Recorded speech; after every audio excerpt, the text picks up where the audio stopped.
Hello. In day 2, we are going to learn the commands like views, lock line and draw tools. Let's learn these things in the SketchUp now. Let's learn how to lock the line in the particular direction. So as I shown you here, so we have to use the keyboard arrows to lock and unlock the keys in the particular direction. We are going to use the right arrow to lock it in a X direction. We use up arrow to lock it in Y direction. We use left arrow to lock the line in the Z direction. I am taking the line command from the large tool set and then clicking here. So now I am just moving in a X direction. To lock, I am just pressing the right arrow to lock it so that I am able to move in a X direction. I can't move in any other direction. Again release, I am pressing the same key to release, and now I am pressing the up arrow to lock it in a Y direction and press the same key to release, and then I am using the left arrow key to lock it in a Z direction so that I can able to move in only Z direction. Press the same key to release it. Like this way, with the help of arrows, we can lock it and unlock it in a particular direction. Now I just draw the square that is about 5 by 5, moving it in Z direction, 5, X, 5, and again close this. In order to make this in 3D, again I am going with the line command. Click this point and then give the height about 5. Move it in X direction, 5, Ctrl Z, make it 5, enter, close it, and I am going to start from this point, 5, enter, close it, 5, enter, close it. As I already told you in the SketchUp, when we close the end point to the first point, it becomes solid. So now I am getting the gray color. For each face, we have the two color, that is front face and back face. If I go with the rectangle or line command, see here I am going with the square again. So this is the front face, always looks in white color, and this is the back space which we are getting in the gray color. So it means we have to reverse the faces for this square. For that, as I told you yesterday, to select the edge we have to single click, and then to select the face we have to double click, so that we are selecting the face and then surrounding edges. If it is in 3D, we have to triple click. This is how we have to select the 3D object in the SketchUp. Single selection, double selection and triple selection. That means single click, double click and triple click we have to do. So I want to reverse all the faces. That's why I just triple click and then right click it and make a reverse faces here to get the front faces or to flip the faces. So this is how we work with the line command. Even you can draw the other shape also by using the midpoint tracking. You can draw it. I just do Ctrl Z, mid to mid like that. So you get a sub faces of for this. And if I delete any of the edges, it become one face. Like this way you can go on work out with the line command depending on the requirement. If you want to erase, then I press E button to erase it, so that we are losing the faces which are associated with that edges, and I just do Ctrl Z. The next one is freehand drawing. So normally we don't use this freehand drawing. Next one is a rectangle. As like a line command, even you can draw the square or rectangle by using the rectangle command. Take a rectangle command. Before going to operate the rectangle command, just have a look here in the status bar what information you are getting. It will suggest you to operate the command. Click to set the first corner. We have to click the first corner and then move it to the required location or required direction. Then next, just have a look in the dimension, that is something comma something, which indicates X direction comma Y direction. We have to give 5 comma 5, enter. It doesn't mean X direction 5 and Y direction 5 like that. Again, if you want to repeat, click the first corner and move it in a particular direction, in which direction you want to continue the square or rectangle. This time 10, 20. So you will get a rectangle like this. So this is how we operate with the rectangle command. If you want to start it from the center point, then you press Ctrl button to start, and then the first point has taken the center point. From the center point we have to give the diagonal distance, that is 5, 5, enter. It doesn't mean I started the square from the center point and then given the diagonal in the up and down direction. Next one is circle command. So just have a look here, center the point, select the center point, means we have to click the center point and then just move the mouse, and then we have to give the radius. You can give 5, 6, whatever it may be. So this is how you operate the circle. So now you can zoom it. We are getting the number of segments, less number of segments. In order to get the smoothness for the circle, just select the center and then move the mouse, and then before going to specify the radius, you have to press Ctrl plus to increase the number of sides. Just have a look, I am increasing the number of sides to get the smoothness of the circle. Depending on the requirement, you can go and then increase the number of segments till 999, and then now give the radius, that is 10, enter, or 20, enter, whatever it may be. Again same process. If I want to reduce the number of segments, then Ctrl minus to reduce the number of sides. By using the circle itself, you can go with the polygon like triangle, pentagon, hexagon, like that.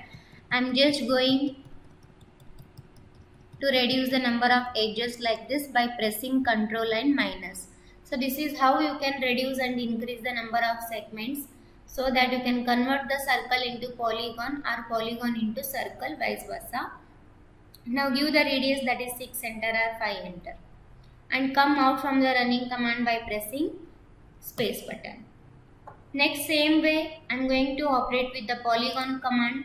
Take that center and then radius. Same way now I am getting the inscribed polygon.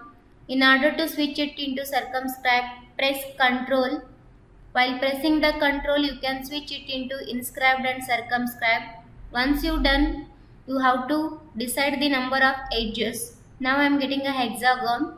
In order to reduce, press Ctrl minus, and in order to increase, press Ctrl plus. Once you done with this, we have to give the radius, that is 10 or 20, depending on the requirement. Even by using the polygon, you can go with the circle by increasing the number of sides like this. I am just pressing Ctrl plus and then convert it into circle and then give the radius 10, enter, like this. Next one, you can draw the line to make it divide like this. Depending on the requirement or depending on your idea how you want to design, you can go on doing the design with the help of line command and any other commands. Next one is rotated rectangle. Now we are getting the rectangle in X and Z direction. Before that, let's learn about the views here.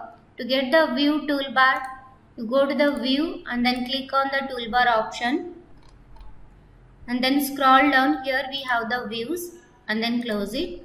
You can keep it wherever you want. Just click on this view area and then you can keep it here. So here we have a ISO, what we are working currently. This is the ISO mode, and if you want to go to the top view of this, then you can click on the top view. Here you can see X direction and Z direction. Whenever we are in the X direction, I mean the top direction, you can't able to see the Y direction. In order to make this as a parallel, then you can go to the camera and click on the parallel projection, so that exactly we are in the top direction, which indicates X and Z direction. Same way you can go to the front view. In the front we can able to see X and Y direction. Switch it into right to get the right view. Switch it into back to get the back view. Same way switch to the left to get the left. Whenever you are working with the 2D views, that is top, front, right, back and left, make sure your camera should be parallel. And now I am clicking on the ISO mode, and make sure your camera should be perspective. Depending on the requirement, we have to switch to the camera views. Then next we have a rotated rectangle. Take that and just have a look. It is asking us select a first corner. We have to click the first corner, and then next you just move it in a particular direction. In which direction you want to keep the length, either in the X direction or in the Z direction or in the Y direction. Now I am giving the length, that is 10, enter. So once you done, next I have to give the width comma angle. So you can see if you are going with the square, then you can give 10, same distance, or else you can give different if you are going with the rectangle. Comma, I have to give the angle also. What is the angle of rotation? 45, 90, like that, and enter. So like this way you will get a rotated rectangle. In order to do the roof and all the stuff, we can select this rotated rectangle command. Next is arc and its types.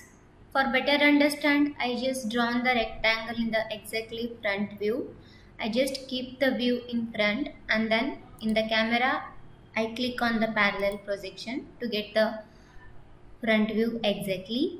Then next I go with the arc, that is center method. So if you know the center, that is the midpoint of this, click, this is the center point. You have to start the start point either in this direction or in this direction, that is the start point or radius of the arc you can say, or you can say the length, how much length you know, give it, and then move the arc. Now it is asking the angle, so if you want to end it to the 90 degree, then you can give 90, enter. I just do Ctrl Z. Again center point, the next length of that arc, and then next if I give 180 degree, then I get the half 180 degree arc like this. The next one is 2-point arc. When I know first and second, that is 2 point, take a 2-point arc, first point and then second point, and then how much bulge I want, either in the up direction or down direction, you can give 2, 3, whatever it may be, 1, enter, like this. Next one is 3-point arc. When we know the 3 point, that is first point, second point and then third point. Depending on the requirement, what data we know, we switch to this type of the arc. Then next, the fourth one is pi. It just like the first method, that is center and then length, and when I give 180 degree, automatically we get the closed surface. Next you just have a look on the arc. We don't get the smoothness to this arc. In order to get the smoothness to these all the types of the arcs, you go to the window option and click on the default tray and then show tray. In that we have so many options, but now we are working with the entity information. Entity information is nothing but it will give the information related to your selected object. Now we are not getting anything because it is saying no selection. When you select the edge, then you will get the information related to that particular edge. Here we have the arc and radius of the arc is 1.7 and the segment we have is 12. In order to decrease you can give 3 and then in order to increase you can give 90, like that. As I already told you, the maximum segments you can give is 999. See, you can have a look, number of curve segments should not exceed 999. So you can reduce and increase depending on the requirement. In the same way, you just select this arc edge, not the face, because if we select the face, we get the information related to the face, that is nothing but what is the area of that and which layer is that particular face. And then next I am just selecting the edges and go to the segment option and increase the number of segments depending on the requirement. Even you can go for the circle. Now if I am going with the circle, I am getting the triangle because of the decreased number of segments. You can go with the control plus to increase the number of segments, or else you roughly draw this and then next select the edges and then go here and increase the number of segments into 90 or 80 to convert this into circle. Same way for the polygon, if I center and radius, this is circle we are getting.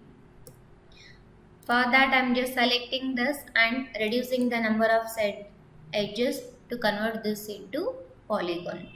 So here how the entity information will help you to increase and decrease the number of segment, also which gives the information related to the selected object. So this is how we work out with the arc.